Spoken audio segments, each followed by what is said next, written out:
So I think there's a benefit between toggling between the 2D and 3D. So anyway, what you're going to do to add a door, make sure it's what you want visually using the 3D view, drag it and drop it. So this might be the bathroom, and then we could drag and drop bifold doors into the closet, or just another standard door since this is a walk-in closet.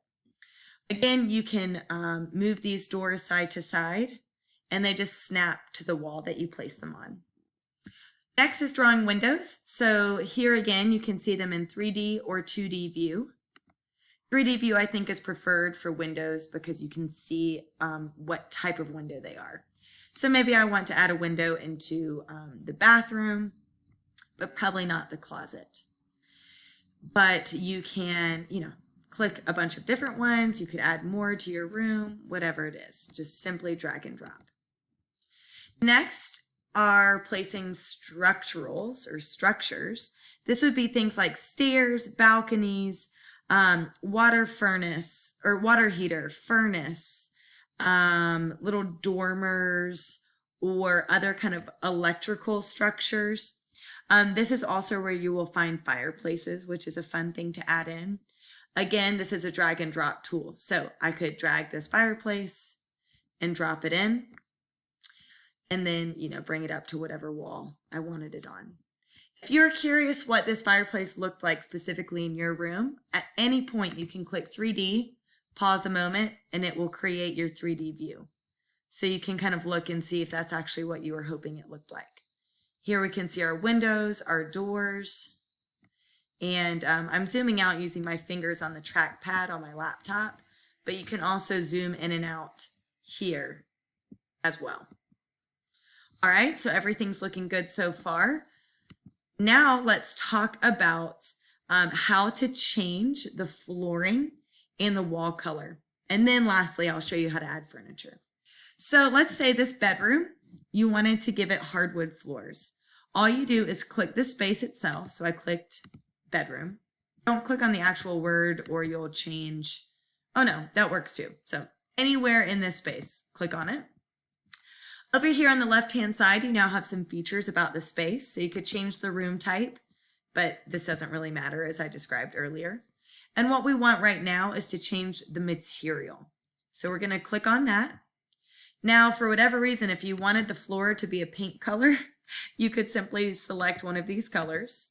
But we want to select a material. This is where you're going to have your wood flooring, your carpet, stone, tile. You could have wallpaper options or outdoor materials. I'm going to select wood and scroll through until I find a hardwood floor that I really like. And you can just click and see it. Some of them are larger planks, some are smaller. Again, if you want to see what it looks like in 3D, simply switch to 3D and you can kind of zoom in to see what you're working with. That looks good to me. Now let's say this is our bathroom. Again, I'm going to click the space, come over here to where it says material, click materials. Now on the drop down, I'm going to click tile. I'm going to scroll through and find a tile that I like. There's a lot of really fun options. But let's say specifically you wanted blue tile. Simply search blue tile and you're going to get a bunch of options. So let's say I really like this little patterned one, or maybe this guy, whatever it might be, maybe checkerboard. It doesn't matter. And then lastly, let's say I wanted carpet in my closet. So I'm going to click the closet area, go to material again, erase my search, and then drop down menu, click carpet. And let's just say I want a nice beige white carpet. There we go. Again, click 3D to see how everything's looking in real life. Looking pretty good. Okay, so now for those walls, let's paint the walls, okay? What we're going to do is be in our 2D view.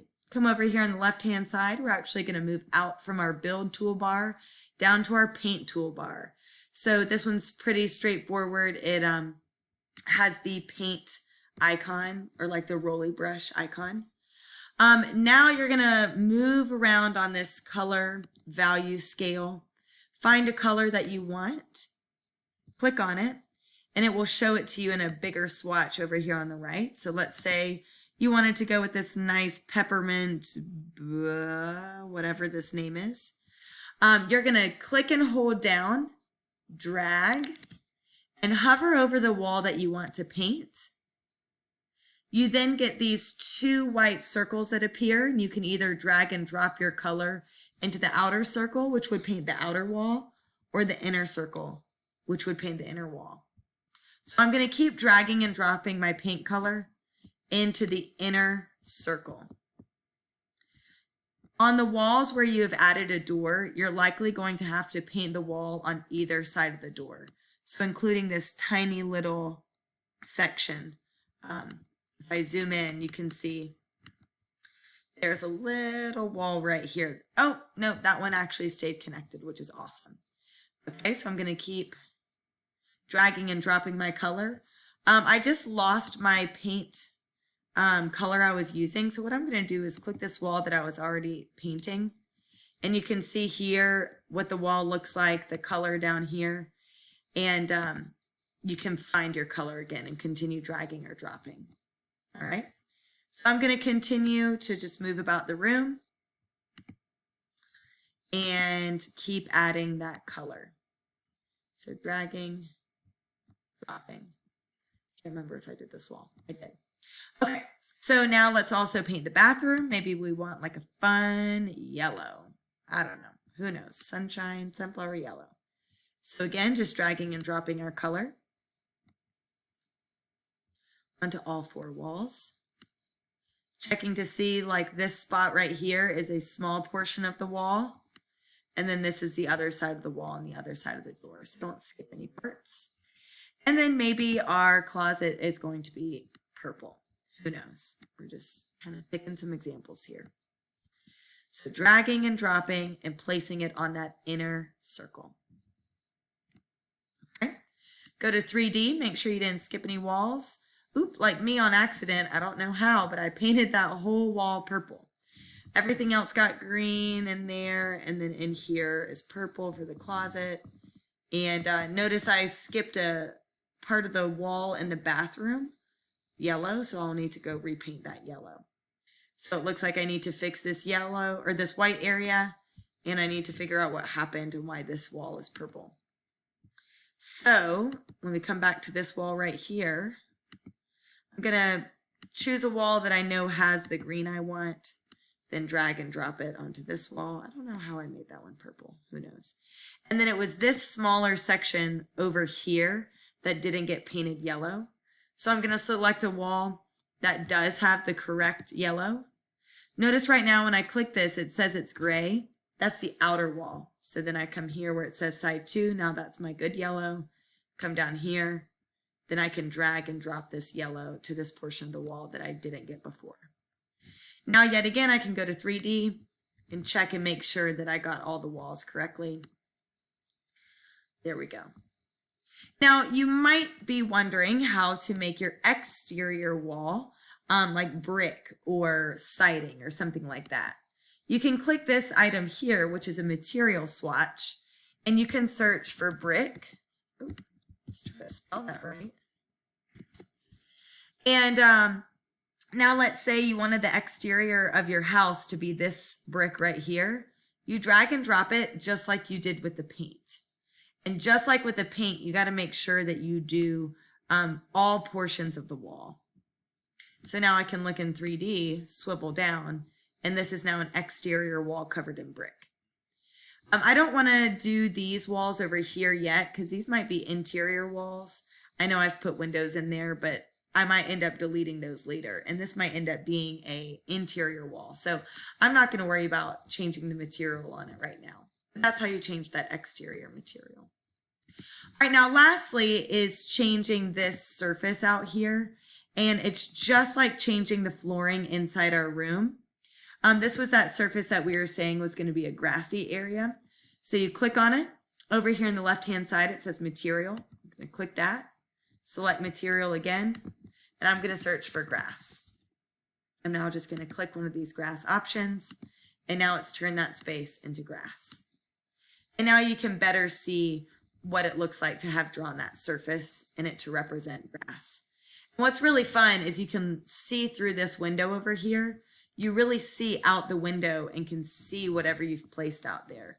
So one of my favorite little hacks to give some nice visual, like a dynamic visual look, is to put flower planter boxes outside of your windows. That way, when you're looking at it from a 3D view, you always see plants outside your window. I'll show you how to do that in just a moment when I walk you through how to add furniture. So far we have used the hammer, which is the build toolbox. We have drawn our rooms, we've added rooms, we've drawn walls to separate a newly added room, we've added surfaces outside of our space, we've placed doors and know how to slide and move them, we've placed windows and also know how to slide and move them as well, we've placed structures like fireplaces, and we have painted the walls and added materials to the outside walls. Now the main thing that's left is to place and move and manipulate furniture. So quickly, I'm going to walk you through how to select different furniture, move it around, adjust its positioning, and even possibly resize it. So let's say this was a bedroom that had a seating area in front of the fireplace. So maybe you want a small love seat. I always like selecting see all categories, which, by the way, to get to this furniture selection, I clicked the chair over here on our toolbar selection. I'm now going to type in love seat. Just like with our other searchable icons, you can toggle between 2D and 3D. So I'm going to scroll down. Let's say I wanted a white love seat. You can add in whatever descriptors you want. Sometimes they work and sometimes they don't. Let's say now that I'm looking, I actually don't want a love seat at all. I want this cool bench. Whatever it might be, you click, drag, and drop. So if you were to zoom in and look, this bench is facing the wrong way. I want it to face the fireplace. So I click on it, and then I can rotate it with these two items. If I want this bench to be wider, I could click this where it says scale and make it wider. I really encourage you not to manipulate the size of your furniture too much, because if I made it deeper, this is a piece of furniture that just probably wouldn't exist. Like if I go and look at this in 3D, it's way too deep, which it's hard to tell, but I just like to keep typically the depth of the furniture in the way that it came, because all of the furniture in the library of furniture represents something real that is actually a purchasable piece of furniture in real life. So I like to keep the dimensions for the most part, but sometimes I make them wider. So to move it around, you just simply click and drag and drop. You can also flip the direction. You can't see much with this example, but you can kind of reverse the image. You could also duplicate it by clicking that same duplicate button, or if that was an accident, you can delete. So let's say we also wanted a little rug underneath this bench. You can come over here where we were looking at furniture, type in rug. Let's say we wanted a Persian rug. I cannot spell. Maybe I spelled that right, maybe I didn't. Scroll down till you see something you might want. Drag and drop it. Obviously, this is too large. So I'm going to select it, come to this scale icon, and drag it to be the size that I want. And then, of course, I can move it around. Sometimes I like to click on the furniture and then use the arrow keys on my keyboard to move it around, because I get a smaller and more precise movement versus just dragging and dropping. So now we can look in our 3D view to see what this is looking like. All right. Now, that's probably too close to a fireplace, and that's a really weird rug to pick for this area. But I'm simply just giving you guys directions on how to move these things around, simply dragging and dropping. To add other things like bathroom, vanities, or showers, or whatever it might be, you can always click down for categories, go to bathroom, and then search within here. You can do subcategories like bath linens, bathtubs, toilets, or you can go to see all categories and just simply type in what you're searching for. So that is how to